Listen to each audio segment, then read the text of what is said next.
हल्द्वानी बनभूलपुरा के मुख्य आरोपी अब्दुल मलिक से वसूली के आदेश पर हाईकोर्ट ने रोक लगा दी है। अब्दुल मलिक को बनभूलपुरा हिंसा का मुख्य आरोपी बनाया गया है। अब्दुल मलिक को 2 करोड़ 44 लाख रुपए की वसूली का नोटिस नगर निगम ने दिया है और 8 फरवरी 2024 को हल्द्वानी के बनभूलपुरा में हिंसा हुई थी और इस दौरान दंगाइयों ने थाना फूंक दिया था। तो आगजनी के साथ में नगर निगम का भी कई गाड़ियों और सामान का नुकसान हुआ था। करोड़ों का नुकसान इस घटना में हुआ था।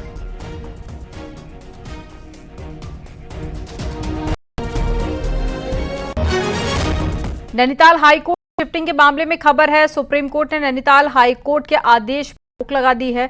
नैनीताल हाईकोर्ट ने कैंपस की शिफ्टिंग को लेकर सरकार को जनपद कराने के आदेश दिए हैं। इसके साथ ही सरकार से हाईकोर्ट के दूसरी जगह पर जमीन तलाशने को भी कहा है। वहीं एक याचिका पर सुनवाई करते हुए सुप्रीम कोर्ट ने हाईकोर्ट के सभी आदेशों पर रोक लगाई और मामले में अगली सुनवाई गर्मियों की छुट्टी के बाद होगी। आपको बता दें कि हाईकोर्ट को हल्द्वानी की गोलापार शिफ्ट होना था, लेकिन हाईकोर्ट ने गोलापार शिफ्टिंग से मना कर दिया और दूसरी जगह पर जमीन तलाशने के लिए सरकार को कहा है।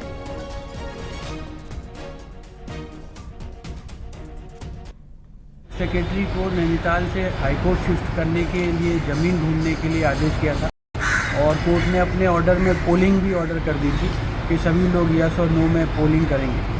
उस आदेश को हाईकोर्ट बार एसोसिएशन की तरफ से हमने सुप्रीम कोर्ट के सामने आज चैलेंज किया था। ऑनरेबल सुप्रीम कोर्ट ने उसमें ऑनरेबल हाईकोर्ट के ऑर्डर को स्टे कर दिया है और सभी रिस्पोंडेंट्स को नोटिस जारी किए हैं।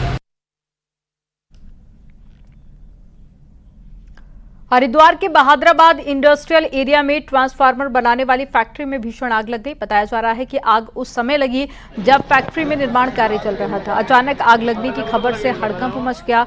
मौके पर पहुंची फायर ब्रिगेड की 4 यूनिट ने 1.5 घंटे की कड़ी मशक्कत के बाद में आग पर कंट्रोल किया। फैक्ट्री में ट्रांसफार्मर रखे हुए थे, जिसके चलते आग तेजी से भड़क गई और साथ ही जो लोग वहां मौजूद थे उनके मुताबिक वेल्डिंग का कार्य चल रहा था, जिससे कि निकली चिंगारी के चलते आग फैल गई। अंदर तक गए पूरे। श्रीनगर के डांग ग्लास हाउस क्षेत्र में एक गुलदार वन विभाग के पिंजरे में आज सुबह कैद हो गया। ये वही क्षेत्र है जहां पर बीते कुछ दिन पहले एक 4 साल के मासूम को गुलदार ने हमला करके मार डाला था। वन विभाग ने इस क्षेत्र में गुलदार को पकड़ने के लिए पिंजरे और साथ ही कैमरा ट्रैप लगाए थे, जिसके बाद अब गुलदार वन विभाग के पिंजरे में फंसा है। हालांकि डांग क्षेत्र में गुलदार की दहशत से लोगों को जरूर निजात मिली है, लेकिन श्रीनगर के श्रीकोट, गंगनाली और तमाम क्षेत्रों में गुलदार की दहशत कायम थी, जहां गुलदार ने एक मासूम को भी कुछ दिन पहले हमला करके बुरी तरह से घायल कर दिया था। गुलदार की दहशत की वजह से वन विभाग ने 11 पिंजरे और 20 से अधिक कैमरा ट्रैप लगाए थे और यहां गुलदार की सक्रियता पर नजर रखी जा रही है। नगर में पिछले शुक्रवार को जो घटना हुई थी उसमें जो घटनास्थल है उसके एग्जैक्ट 100 मीटर की दूरी पर जो एक गुलदार का ट्रैक है, उसमें हम लोगों ने जो पिंजरा लगाया था उसमें आज एक गुलदार कैद हुआ है। सुबह लगभग 2:30-3 बजे की घटना है जिसमें गुलदार कैद हुआ है और मोस्ट प्रोबेबली ये वही गुलदार है जिसने अटैक किया।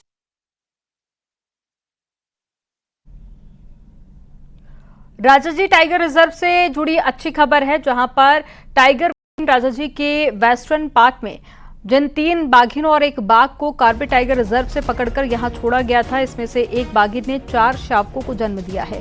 ये शावक पार्क प्रशासन की पेट्रोलिंग टीम में देखे हैं। वन विभाग अब शावकों के कैमरा ट्रैप में होने का इंतजार कर रहा है और chief wild life warden Sameer Sinha ने इसे एक महत्वपूर्ण उपलब्धि बताते हुए पार्क के डायरेक्टर साकेत बड़ोला और उनकी टीम को बधाई दी। उन्होंने शावकों के नियमित मॉनिटरिंग के निर्देश दिए हैं। वन मंत्री बोध उनियाल ने भी इसे वन्यजीव संरक्षण में महत्वपूर्ण उपलब्धि बताई है।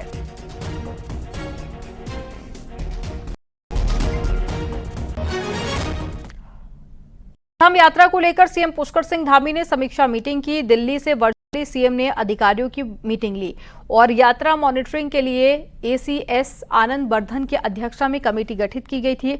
इसके साथ ही सीएम ने कई जरूरी दिशा निर्देश भी दिए हैं और वहीं सीएम धामी ने कहा है कि सरकार का पूरा फोकस सुगम चारधाम यात्रा पर है और सभी अधिकारी फील्ड में जाकर यात्रा व्यवस्था दे रहे हैं। इस दौरान मुख्यमंत्री ने यह भी कहा कि अभी भी कई लोग बिना रजिस्ट्रेशन की चारधाम यात्रा पर आ रहे हैं, लेकिन बिना रजिस्ट्रेशन की चारधाम यात्रा नहीं होगी। सभी लोगों को यात्रा के नियमों का पालन करना होगा। सीएम ने कहा कि अभी चारधाम यात्रा पूरी तरह से व्यवस्थित चल रही है।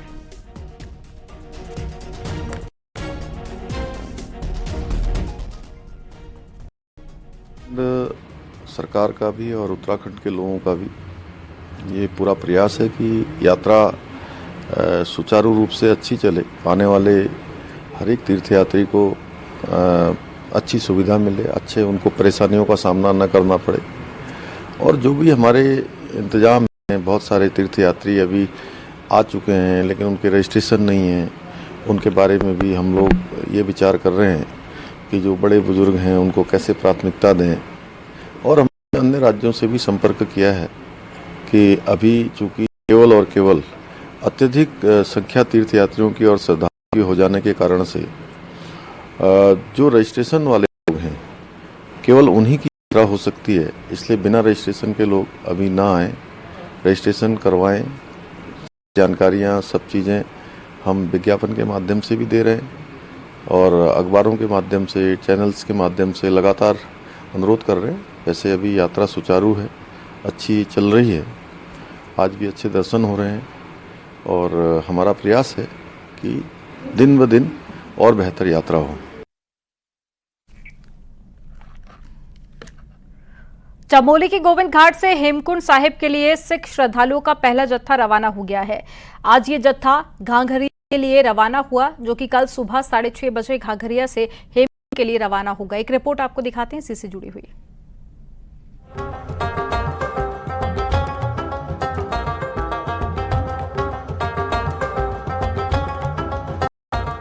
(15,200 फीट ऊंचाई पर स्थित सिखों का प्रसिद्ध गुरुद्वारा हेमकुंड साहिब, जिसकी यात्रा कल से शुरू हो रही है। इस बार यात्रा में पहले ही दिन 3,200 से अधिक श्रद्धालु पहुंच चुके हैं। गोविंद घाट में अरदास, शब्द कीर्तन, हुक्मनामा के साथ पंच प्यारों की अगुवाई में जत्था घाघरिया के लिए रवाना किया गया। आज सुबह 8 बजे श्री गुरु ग्रंथ साहिब जी के अखंड पाठ के भोग पाए गए हैं। उपरांत अरदास और हुक्मनामा लिया गया। इसके उपरांत पांच प्यारों की अगुवाई में बैंड बाजों की धुनों में सारी संगत को गोविंद धाम के लिए रवाना किया गया है। और संगत में इतना उत्साह है जो हम देख रहे हैं कि पिछले 2-3 दिन से कंटिन्यूली लगातार यहाँ पे पहुँच रही है। इस बार यात्रियों को भी कपाट खुलने की उत्सुकता दिखाई दे रही है। हर कोई पहले दिन मत्था टेकने के लिए हेमकुंड साहिब के लिए रवाना हुआ है। 10 किलोमीटर की खड़ी चढ़ाई पार करके यात्री हेमकुंड पहुँचने के लिए निकल चुके हैं। अभी हम जा रहे हैं तो रात रुकेंगे गोविंद धाम। सुबह उठ के वहाँ से हेमकुंड साहब मत्था टेक के वापस आके गोविंद धाम रुकेंगे। कल को वहाँ रात बिता के परसों को जहाँ आके फिर वापसी आएंगे। बहुत बढ़िया है जी, बहुत मतलब कोई ऐसी बात नहीं। शनिवार को सुबह 9:30 बजे कपाट खोलने की प्रक्रिया शुरू होगी और 10 बजे से शब्द कीर्तन शुरू होंगे। दोपहर 12:30 पर साल की पहली अरदास हेमकुंड साहिब में पढ़ी जाएगी और इसी के साथ उत्तराखंड में स्थित 5वें धाम हेमकुंड साहिब की यात्रा शुरू हो जाएगी। न्यूज़ 18 के लिए चमोली से नितिन सिंह की रिपोर्ट।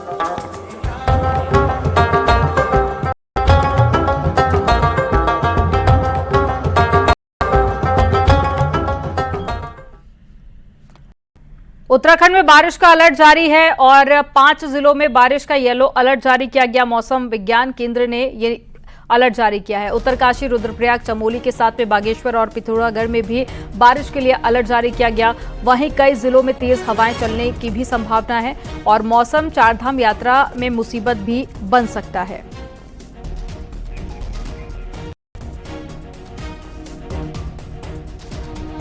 रुद्रप्रयाग के तिलवाड़ा के पास में गहरी खाई में ट्रक गिर गया। हादसे में ड्राइवर की मौत हो गई, जबकि 2 लोग घायल हो गए हैं, जो कि अस्पताल में भर्ती हैं। वहीं एसडीआरएफ ने गहरी खाई से शव को बाहर निकाला।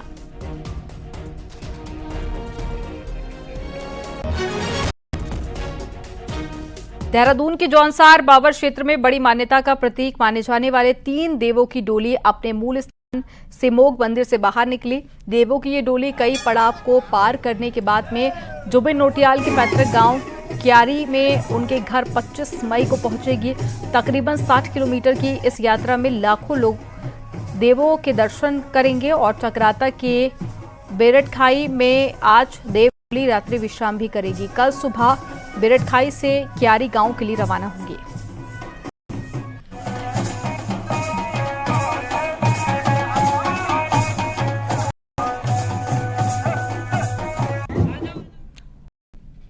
चलिए पहाड़ से जुड़ी हुई 10 खबरें आपको दिखाते हैं फटाफट अंदाज में।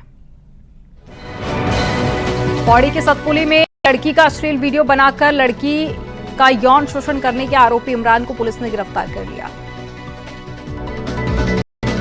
नैनीताल हल्द्वानी हाईवे पर अयोध्या से आए पर्यटकों की गाड़ी हादसे का शिकार हो गई, जिसमें 12 लोग घायल हो गए।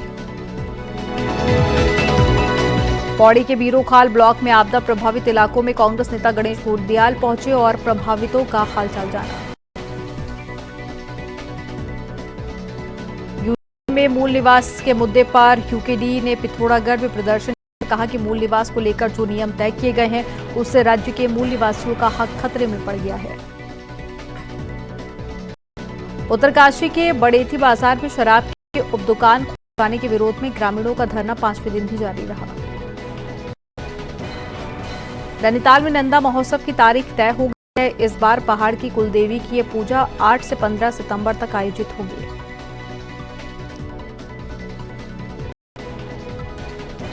अल्मोड़ा में पर्यावरण प्रेमी असोट से आराकोट की यात्रा निकाल रहे हैं, जिसकी तैयारी पूरी हो गई है।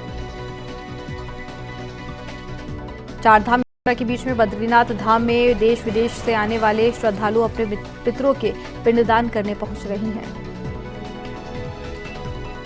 कोटद्वार में नगर निगम चुनाव को लेकर कांग्रेस में उत्साह देखने को मिल रहा है। कार्यकर्ताओं में जोश हाई है। पिथौरागढ़ शहर में ई रिक्शा चलाने की मांग को लेकर यूथ कांग्रेस ने प्रदर्शन किया और कहा कि जल्द इस पर फैसला करें।